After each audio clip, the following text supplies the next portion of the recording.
Thank you for joining me on the Fire Rescue Wellness Podcast. I'm your host, AZ.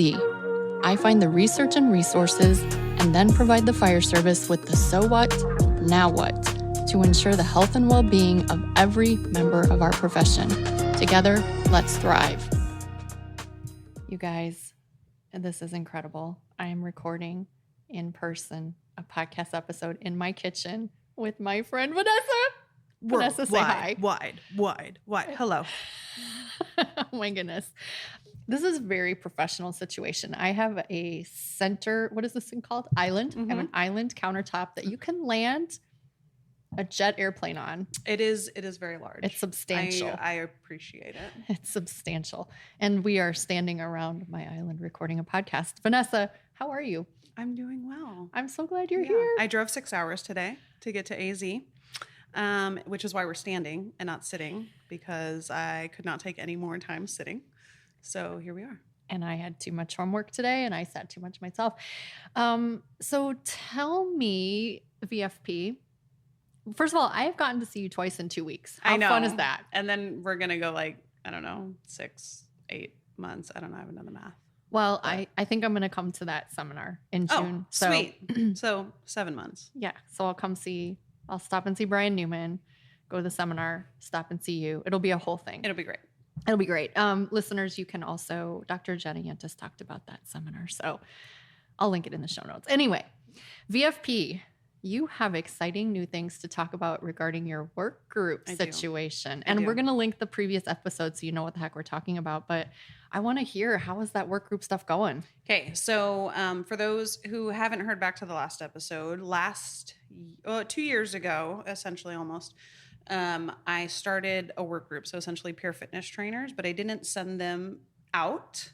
Instead, I trained them in-house. Essentially, I developed a curriculum and thought hey, what is it that I would like people to truly know? And then how do we make them successful, kind of getting back to their crews, getting out to the stations?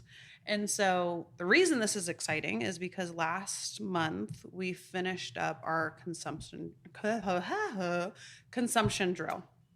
And we specifically use essentially one course that is research back, developed in Canada, and we've been using that since 2016. And then we also use that as our consumption drill. So it's both kind of like a fitness test and our consumption drill in one. And post-COVID, as I would imagine everybody did, saw metrics across the board in terms of health, performance, rates of consumption, they were using more air on their bottle. They just, we weren't exercising as we needed to. Our minds, our bodies, our energy, all of that was consumed with COVID and working a crap ton. And so post-COVID, 2020, 2021, 2022, I just saw all of our metrics coming down, and not in a good way. And I was like, okay, we got to do something, which is why I essentially had the work group made. And now we're 2 years out from that. We just finished our consumption drill, and I am it is outstanding, the results we're seeing in terms of average time of completion, meaning people completed the course roughly similar times, but rates of consumption are going down. So the amount of air that our firefighters are using to complete the course is going down, meaning that it is requiring less work to get through the same exact course that we've been doing for X amount of years. And essentially they're in better shape now. And I'm like, what has changed? The implementation of this work group, and then also starting station visits, including myself and the work group, because based on how much we've grown, I couldn't have done that by myself over the last couple of years. Dang. And you had mentioned that you kind of changed your philosophy, maybe not your philosophy, but your messaging regarding the health and wellness program. So dig into that a little bit. Yeah. So when I started back in 2016, I came from the collegiate setting. And so having been a strength coach in college athletics, you are pushing performance all day, every day. What is it that we can do not only to get 1% better, but to literally be the best in the nation, right? Be our best selves, so that way we can do that. And so when I got into working with the fire service, I'm like, okay, we got some hard charging, firefighters. I had no experience having worked with the fire service before this. And so I'm like, great, we are going to just solely focus in on performance. I mean, I knew, like, I did a little bit of research just for my interview. And so I knew that, like, heart attacks were huge in terms of, like, why really my position was even created in the first place. But I drove down on performance. And then post-COVID, I was like, okay, we've got to reinvigorate people. We're going to do the same thing. And it did not work. Like, I think it worked relatively well back then, but we were a much smaller department back then. We were over less than half the size. And so I could have a lot more, like, personal touch points with everybody. And post-COVID, when I'm like, hey, I've got to do something to help our firefighters, driving home the point of performance was not doing it. And so I was like, what do we need to switch? And when I went and, like, built out this curriculum for the work group, I made it very clear to them that our job as a group is to improve the health, which will improve the performance, but that is not our focus. Improve the health of our firefighters, specifically the bottom third. Not to say that, people who are, like, sitting in the middle third or the top third don't deserve our attention and our efforts. 100% they do. However, we are going to try and bring that bottom up, because if everybody was sitting in the same performance level of the middle or even really the top, like, one, I might not have a job. And two, like, I wouldn't have, like, the buy-in from my chain of command in order to create this group, to put their money where their mouth is, to say, hey, we really do need to focus in on health at this point. And I honestly think that having taught the curriculum, having taught my work group members who are outstanding, that messaging of that it is our job to help them figure their health out in some way, shape, or form. We literally talk about getting people to walk for 10 minutes. I think it's working, which is great. Well, I know it's working because you just showed me your results. Yes. Oh, yeah, I do. So on my drive, as I was getting my bags out the car, I realized I had this flyer. And what's fun about this, you didn't see the back, is that since we've added a ton of people, I think we've hired, I don't even know the numbers, but a ton of people over the last few years, specifically a ton of young people. We had civilian academy, so a lot of 20-year-olds, few 30-year-olds come in. And so you might think, okay, when I'm looking at average data, of course things are going to get better because we just added a bunch of young people. They're going to skew the data, right? But when you look at it, I always, whenever we collect our data, we separate it by age group, and then we separate it by rank as well. And so across all age groups, across all ranks, we are seeing these improvements in rate of consumption. And so essentially it is not taking as much effort to do as much work. They're breathing less air out of their bottle during that time. So what Vanessa's saying is that she did some statistical analysis on the data, which pains me right now because I'm in stats. It makes my guts hurt. But she took a really good look at the data to get a clear picture of what's going on. So you are saying, if I heard everything correctly, people could explain away the better results by just saying, well, of course the results are better because you have a metric crap ton of new people. Correct. Young people. Mm-hmm. But you took them apart by age and you stratified them by rank, mm-hmm. and they still improved. Still, every single one. Now, there is the most obvious, like the largest positive trend for our 20 to 29-year-olds, simply based on because we've added so many of them. Right. And we added so many of them, not only in like a short academy, but like they went through a full 7-month academy with structured PT and so on and so forth. And so coming in like into shift onto the trucks with very good fitness and health. And so, yes, our 20-year-olds have the greatest trend. However, that trend is seen, like I said, across all age groups, 20, 30s, 40s, 50 plus, and then all of our ranks as well. Are you planning on writing this up? At some point. So up next is actually our, we have our physicals starting in January, which will be really cool because I want to look at that and make sure that this isn't just, hey, we're getting better at consuming less air for whatever reason without an actual improvement in VO2 maxes. So that'll be interesting to see. Maybe someone put the fairy dust air in the compressor. Yeah, maybe. It was just magic. Yeah. I mean, that's how it works, right? That's absolutely how it works. Okay, so you actually just gave a presentation at NSCA Texas, and I think it's such an interesting concept because for the longest time, and by the longest time I mean like the last 20 years, there's been this concept of the tactical athlete. And Vanessa kind of took that and, well, pretty much kicked it in the head. And the title of your talk, if I'm not mistaken, was, is it Tactical Athlete or High Risk General Pop? Yeah, so just for some context for the listeners, this was a presentation I did at NSCA Texas, so the National Strength and Conditioning Association. So the majority of people in this room are strength coaches in some way, shape, or form. Not many of them being in tactical, the majority of them being in collegiate athletics, high school, private sector, and then a bunch of students like in the kinesiology department. And so I understand the use of clickbait in our nation. And so I titled it Firefighters, Tactical Athletes, or High Stakes Gen Pop. High Stakes Gen Pop, yes. Mm-hmm.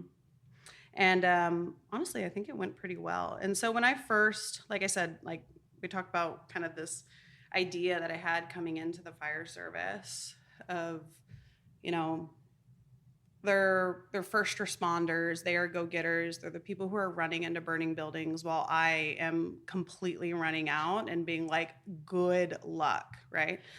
And so I think an idea that a lot of the public, a lot of strength coaches who want to work in the fire service have is that like, well, since they are these amazing people, which 100% I stand by that, then they must also be amazing athletes, because we hear, especially people coming from the military realm who worked in special forces, which is not just general military, right? But we're like, hey, we took the elite of the elite and threw them all into one umbrella of what is the tactical athlete. And so I came into the fire service thinking that's what I was walking into. And I was, in the sense that I'm working with these amazing, amazing people.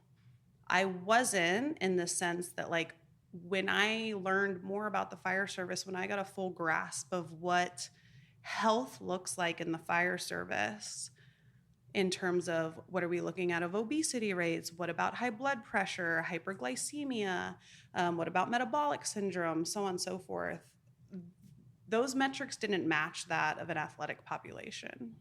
And so that's kind of how I structured my talk, is that we walked through kind of the definition that the NSCA presents as tactical athlete, which is like 4 paragraphs, not a very concise definition.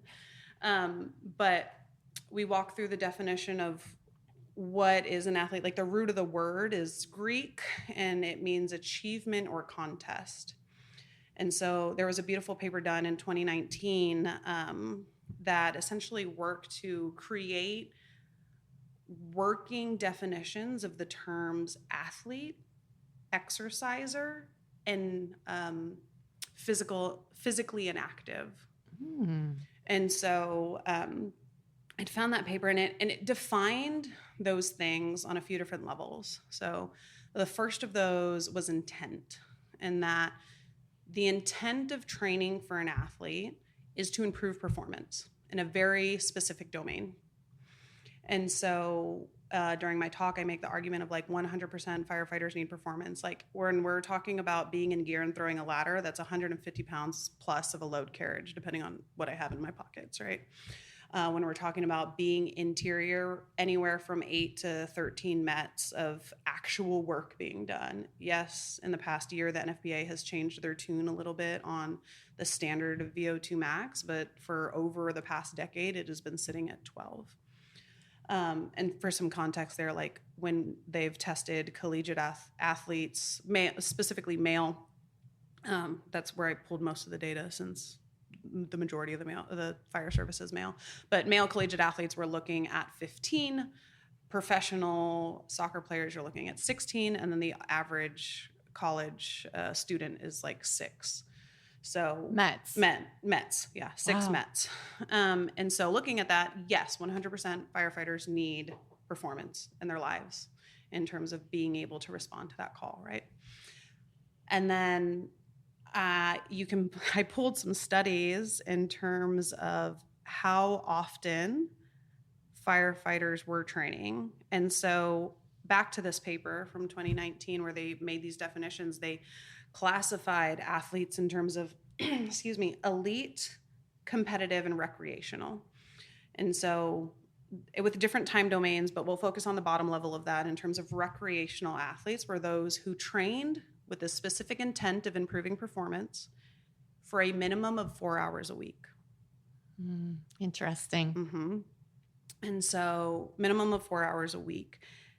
And so when I started, like, not only like, yes, I know anecdotally, like the majority of the people that I work with, and we have a rather robust program, aren't working out 4 hours a week. Some of them are working out way more than, I would say we're about half and half at this point. But I know that we are slightly abnormal in the program that we have at our department.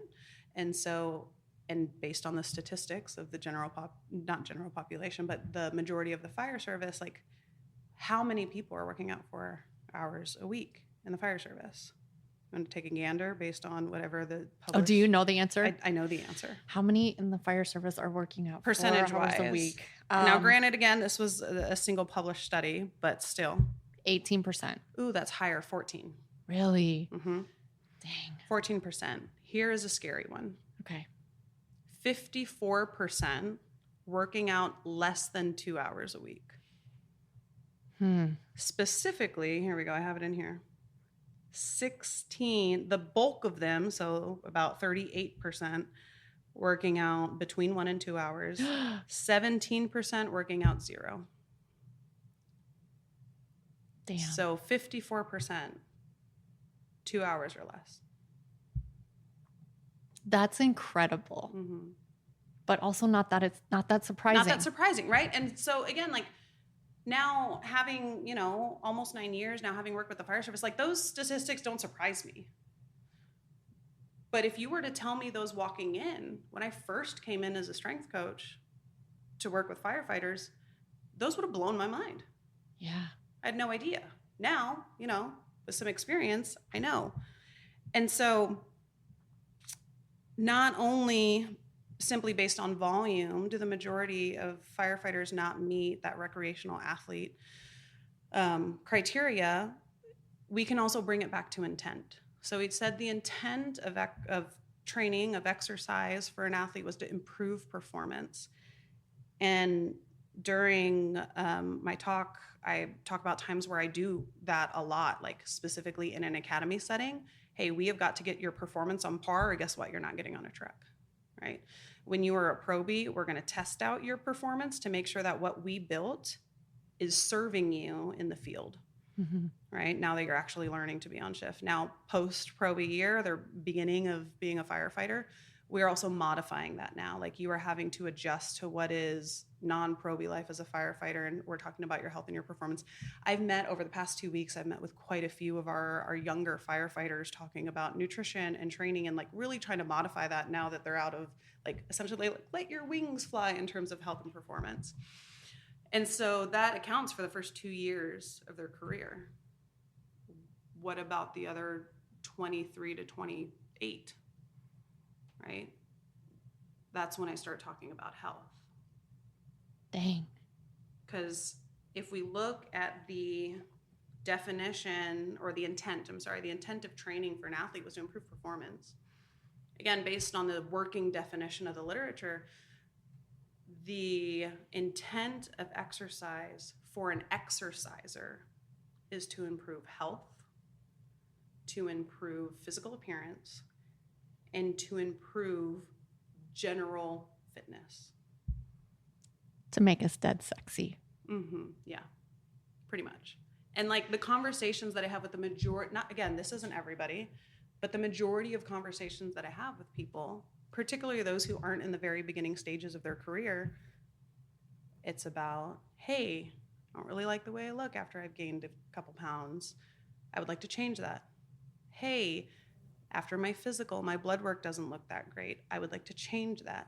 Yes. Hey, I just don't really have energy. In general, I would like to change that. Sounds like health to me. Sounds like health. What the health, Vanessa? And so as I kept going through this talk, and I essentially lay out a similar definition, or not definition, I say a similar like grid work pattern of essentially physically inactive all the way to tactical athlete.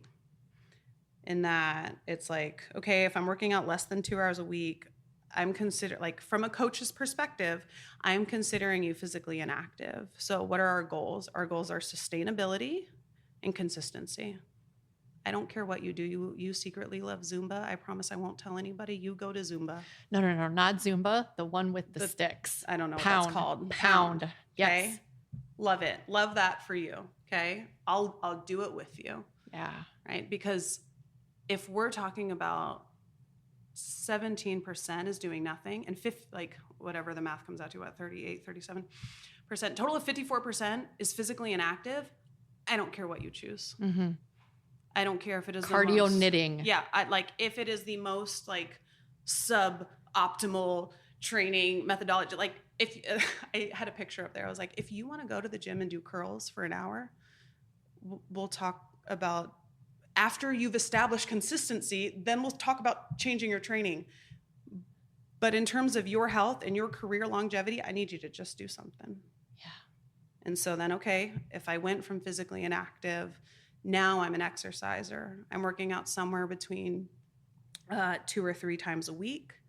Typically, my goals are that I want to improve my health, or that I want to change my appearance, improve my appearance in some way, shape, or form. In terms of what you're doing, some kind of strength and conditioning. It's very vague. Very vague. Very vague. And there's yes, do I have like specific programs, things like that? Yeah, but honestly, I don't care. Some variation of strength, resistance training in some way, shape, or form that is appropriate bands, for you. Anything. Some variation of conditioning. Doesn't matter. One of those. And we're going to simply work on your general fitness. Now, then I was like, okay, I've got 2 more. At the top end of my scale is tactical athlete. I then settled on just the term of professional firefighter. Training somewhere between 4 and 5 times a week with the specific goals of skill transfer. So like, how does my physicality transfer over to my job, as well as career and personal longevity? How do I continue to perform throughout a career? And so in that case, I'm worried about, what am I focusing on as a coach? Now we're down to the level, because the consistency has been there, because you've been doing some kind of strength, some kind of conditioning. Now I'm like, okay, hey, we're specifically worried about your specific injury mitigation. Do you have some shoulder stuff? Do you have some knee stuff? So on and so forth. Hey, do we need specific movement pattern balances? Have you been doing curls for the last 6 months? Okay, great. We need to do some other things now. Okay. And this isn't like a perfect structure, right? It's just a framework that I was trying to present to coaches to think about how to work with firefighters, so especially a lot of private sectors, if they walk in, that not everybody, I'm not saying they don't exist, but not everybody is this like front charging to the gym kind of person.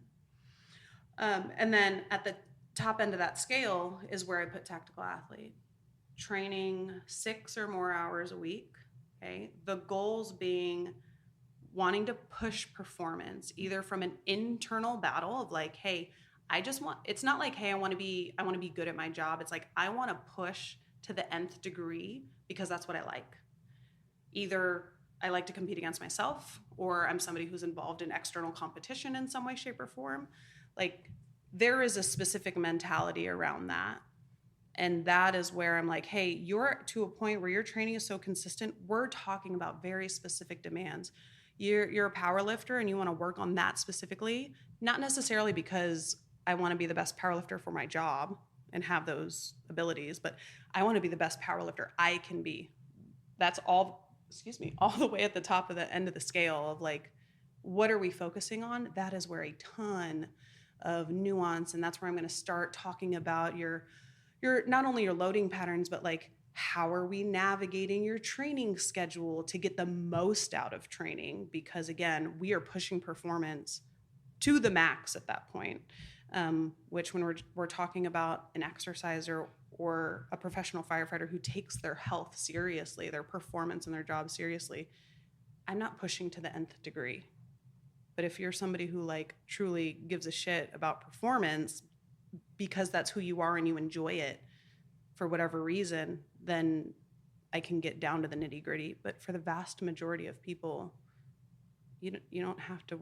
That's like the sprinkles on top of your sundae. Like, I'm trying to get like ice cream in the bowls, and I know how much our firefighters love ice cream, myself included. So that was my talk.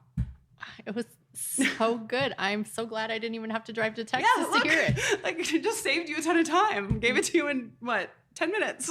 Look at us. Dang. No, that's so interesting because I was just giving a lecture today to Mountain View, Colorado, Mountain View Fire Rescue. And I was talking about the difference between exercising and then actually training for performance. And I feel like the light bulb kind of went on with them because I said, if you're exercising, random acts of fitness, totally fine. You want to do CrossFit one day, you want to do Zumba one day, that's totally fine. But if you're training for performance, that's probably not going to get you very far. Mm-hmm. You're so smart. And like, for a lot of people, like, do I want everybody to be training for performance with like having at least some kind of structured blueprint that has some not availability, what is the word I'm looking for, that can be adjusted based on like, hey, I'm exhausted from shift or whatever it may be. Yes, I would love for that. Love that for you. I would love that. But the reality is that like the big battle in terms of the air quotes here, the health of the fire service, this like epidemic of health in our country and the fire service, like, it's not that. It's getting people started. It's getting people from being started to doing something with some direction versus specifics. I just thought of something as you were speaking. We are our worst enemies. Yeah. Because someone finally gets it in their head. They're like, you know what? I am going to go to Zumba. And then they share it at the kitchen table and everyone poops on it. Yeah. That's stupid. You're not going to get anything out of that. Walking 10 minutes won't do you any good. Hear this loud and clear. It's going to help. Yeah. And that is where I think, like, to circle this back to why I think the firefighters who have joined the work group have been instrumental is because I can't be at all of those kitchen tables. When they're on shift, they can be. And I was talking to one of my work group members last week, and he was talking to me about a conversation that was having at a kitchen table in terms of like somebody needing to train based on their health. And they're like, oh, like, I don't know, that's not that necessary, essentially. And the work group member was like, hey, you guys know how heart attacks happen, right? No. And it's funny, like, it's silly that like that question needs to be presented to a degree, because of course they do. They work on people who have heart attacks on a daily basis, right? But I think sometimes we also don't view that as ourselves, and that like, okay, well, if my heart doesn't have the capacity to withstand this demand, I might have a heart attack. Yeah. And so based on that, yeah, walking 45 minutes is going to help you get there.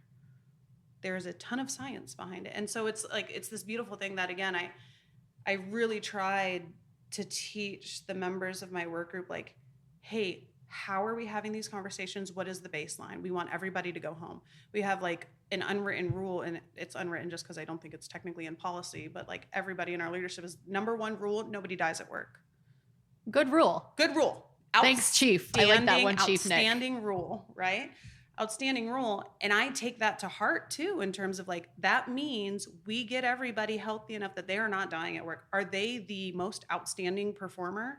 Not everybody is going to be, because not everybody has the desire to perform to the nth degree. But if we're talking about nobody's dying at work, we're going to have the conversations about walking. We're going to have the conversations about eating one vegetable today, when traditionally you haven't eaten one in the past 4 months. And so, yeah. Vanessa and I just ate vegetables. We did. We had broccoli. We had broccoli. And a potato. Well, it's a root, but still. I mean, it's a root vegetable. I mean, it's in the name. It's right in the name. Megan would give us credit for that. And we had steak too. Yes. Very healthy meal. And I feel like I should have probably had a little bit more for dinner, but that's okay. Vanessa, we had some listener questions. So from my friend Martin, who works in Illinois, he asked, if a firefighter can bench as much as the chief, should he just then be the chief? I mean, maybe. But also, to be honest, I don't particularly care that much about bench. Now, he out deadlifts and out squats the chief, then I feel like it's a little bit fair game. However, there does have to be some kind of age handicap there potentially. Do you think it should be part of the promotional process? Some sort of a physical fitness test?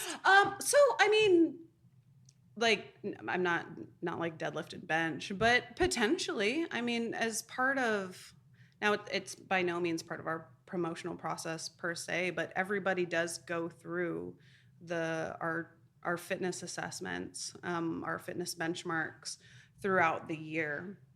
And so, and if somebody isn't performing regularly, I am not saying by any means that like this is and I'm not involved in promotions whatsoever. So please don't think that at all. But I would imagine, based on the amount of data that I provide up my chain, if somebody isn't meeting standards, that at least they're aware of that. Well, and I think that, this was a front-loaded question, because he deadlifts and benches an awful lot. Well, I mean, Martin for chief, I guess, Martin for chief, you heard it here. But right. I care more about deadlift. And a funny story about that is that my son's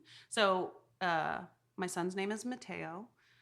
My second last name is Piadrahita, so very Spanish sounding name. My husband is Colombian. And so I was like, okay, I want my kids' names to match Piadrahita. Like, my husband's name is Alejandro. I don't want like Matthew Piadrahita.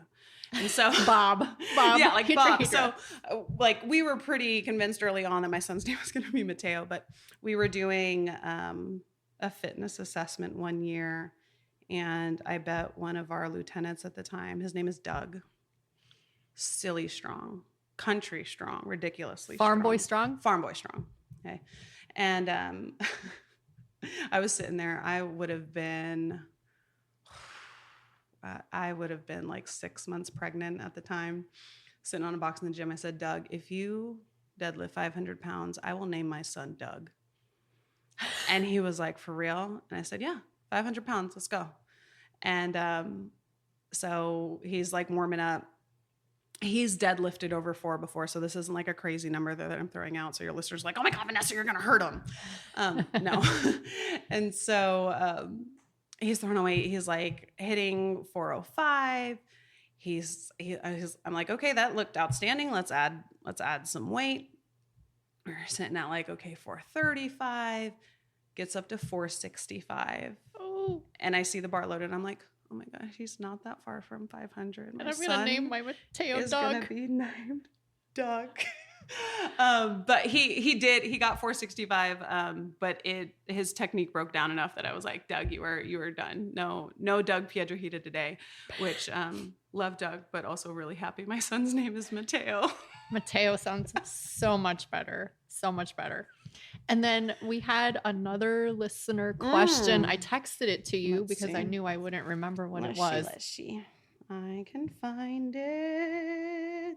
And remind me who it's from. It is Katie. Yes, yeah. Coach Katie. Katie from Cal Fire. Katie Lou Who. That's an adorable handle. I know. I love that.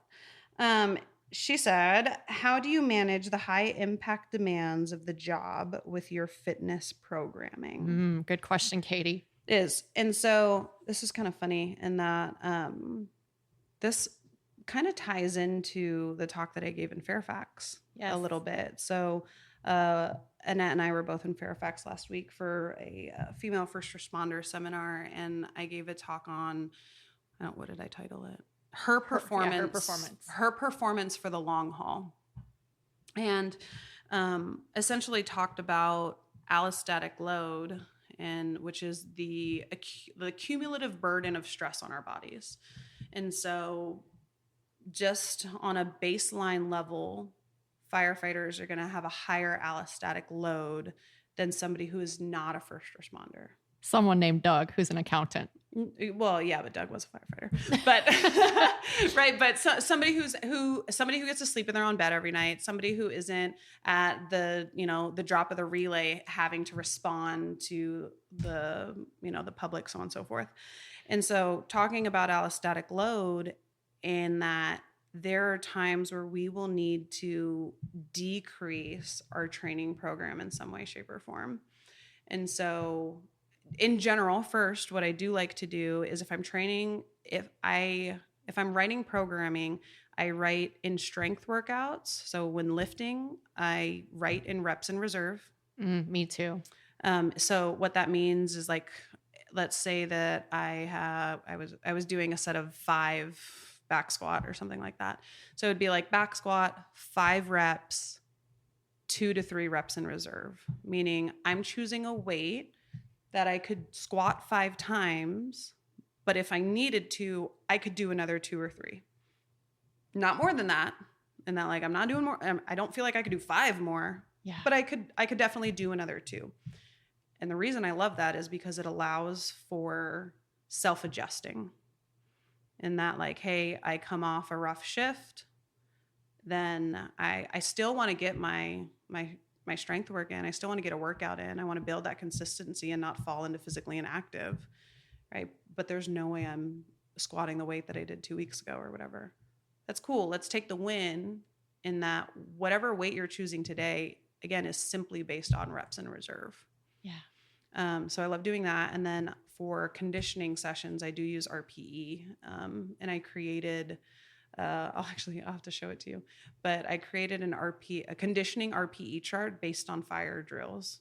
Stop it. Yeah. Because, like, when you say, so RPE, meaning rate of perceived exertion, when you're like, hey, I want this to feel like a 2 out of 10, right? Well, it's kind of like when you ask the patient how much pain they're in. Yeah. It's kind of a weird scale. Yeah, it's a weird scale. And also, like, they don't, like, what is their 10? Like, my scale is from 0 to stepping on a Lego barefoot. That's my scale. That feels fair. I mean, I have cussed out loud in my house, not at my children, but definitely in the vicinity of them, having stepped on many a Lego barefoot. Mm-hmm. And in my house, we actually, worse than Legos, we have, we call them stickers. I don't know what their actual name is. Yes, we have them, like, too.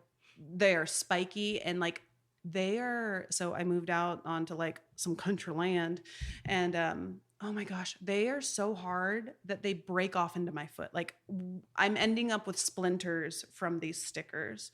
And the stickers are brought in by the 5 used dogs. Yes. Reference previous podcast. Yeah, exactly. So, that feels like a good pain scale. But so based on that, I created an RPE chart with fire skills in there. And there's obviously some variation by essentially, I created this and then I took it around to a bunch of different firefighters, male, female, 20-year-olds, 50-year-olds, people who are 6'2", 220, people who are 5'4", 160, and everywhere in between. And so obviously there's some variation. Like, it was interesting to see different skills move up and down this RPE chart based on, like, this person, like, biases strength work. And so, like, lifting heavy things, manipulating weight is not as difficult for them. Whereas, like, somebody who is, like, more of a cardio bunny, for lack of a better word, like, found different skills easier or harder. So that was fun. But all that to say, it's a reference, and I'd have to look it up to remember what is what, but let's say like an RPE of 7 is like the equivalent of like what you feel like when you're doing a blacked out drill, right? If I'm searching with my mask blacked out, what does that feel like? More people in the fire service know what that feels like versus like, hey, an RPE of 7 out of 10. Fair. I love that. And so, I use that. I've shared that out with our department. And so I think that is helpful too, in terms of navigating the high demands that change on a regular basis, to allow for some flexibility for my conditioning to be more or less aggressive based on how I feel. And then something else that I talk to people about, and I was talking to, Sebastian Ole from Austin Fire Department about this recently, actually, because he helped me kind of prep for my Texas talk. And that because of the allostatic load, taking any program simply off the internet and throwing it onto my training plan as a firefighter will be different, because adaptation, unless we're talking about like newbie gains, adaptation is going to take longer simply based on y'all's sleep. You're not going to be able to recover well enough in comparison to somebody who's sleeping regularly, and potentially that program is written for with that in mind, and so on and so forth. And so just one, having some flexibility in the program itself to allow for nervous system demands, and then two, having an understanding that things might take a little longer than anticipated. And I think understanding this is helpful. Your 100% effort is a moving target. Mm-hmm. So if 100% effort is a moving target, then 60% and 80% are certainly also moving targets. So I love that. That's a really good answer. Mm-hmm. Katie Luhu's going to love that. Hopefully. And if not, like, Katie Luhu, reach out. Let's chat. Let's chat. Katie's awesome. Katie, you can also drive to the middle of Bufu, Oklahoma, and have a steak and broccoli and baked potato with us too. That would be fun. And a microwave quesadilla. Don't forget that. A microwave quesadilla. I didn't feed Vanessa well enough. All right. So Vanessa is actually here to teach my class tomorrow. I am super excited about it. I've been teaching motor and control and learning all semester, and Vanessa is going to teach them the principles of Olympic lifting. But also, that said, it's like our bedtime, and, we got things to do. Yeah. Sleepy. We are sleepy. So do you have any like parting thoughts for the listeners, Vanessa, or you just want to be like, drop the mic? Carefully, it's expensive. Yeah. I think I do have some parting thoughts just in that, and they'll be short, but just remembering that, like, I specifically choose the terms health and performance whenever I speak to firefighters. Like, I intentionally choose those because they are not the same thing, and both are important. However, like, if you're choosing one, depending on where you're at in your career, like, now, honestly, one isn't an option in that, like, you have to perform, right? And a part of my talk that I gave was like, I'm really tired. I haven't encountered a firefighter who has some health metrics that they want to improve that couldn't perform. Like, when the call comes in, tooth and nail, they will fight to be able to perform. I'm not concerned about, honestly, their ability to do that. What I'm concerned about is their health to be able to do it in and out, in and out, in and out.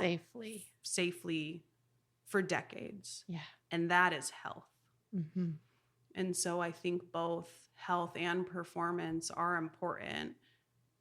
But as a coach, serving more than just the push for intensity, perform to the nth degree firefighters. When I'm talking about, my goal is to serve all of the firefighters in my department, and on a broader scale to serve the fire service.